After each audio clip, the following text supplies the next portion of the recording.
ကဘာဦးကျန်းခန်းကြီးနှင့်အခန်းငယ်တမ9ထို့သို့ကောင်းကင်မြေကြီးနှင့်တကွခတ်သိမ်းသောတစားတို့သည်ပြီးစီးလျက်ရှိကြ၏တတမနေ့ရောက်လျင်ဖျားသခင်သည်ဖန်ဆင်းသောအမှုကိုလက်ဆက်သက်တော်မူခဲ့ပြီးသည်ဖြစ်၍ဖန်ဆင်းသမျှသောအမှုအရာတို့သည်ပြီးစီးပြီးမှထိုတတမနေ့၌ငြိမ်ဝတ်စွာနေတော်မူ၏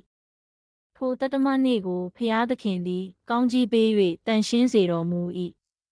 အကြောင်းမူကားဖန်ဆင်းပြုပြင်တော်မူသောထိုမူအရာအလုံးစုံတို့သည်ပြီးစီးသောကြောင့်ထိုနေ့ရက်၌ငြိမ်ဝတ်စွာနေတော်မူ၏ဤအကြောင်းအရာကထာဝရအရှင်ဘုရားသခင်သည်ကောင်းကင်နှင့်မြေကြီးကိုဖန်ဆင်းတော်မူသောနေ့ဖန်ဆင်းရာကာလ၌ကောင်းကင်နှင့်မြေကြီး၏မူလအထုပတ္တိပေတယ်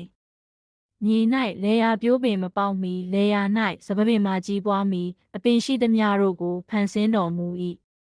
ထိုအခါထာဝရအရှင်ဘုရားသခင်သည်မြေပေါ်၌မိုးကိုရွာစေတော်မမူသည်မြေ၌လှုပ်သောလူလည်းမရှိသေးသည်ဖြစ်၍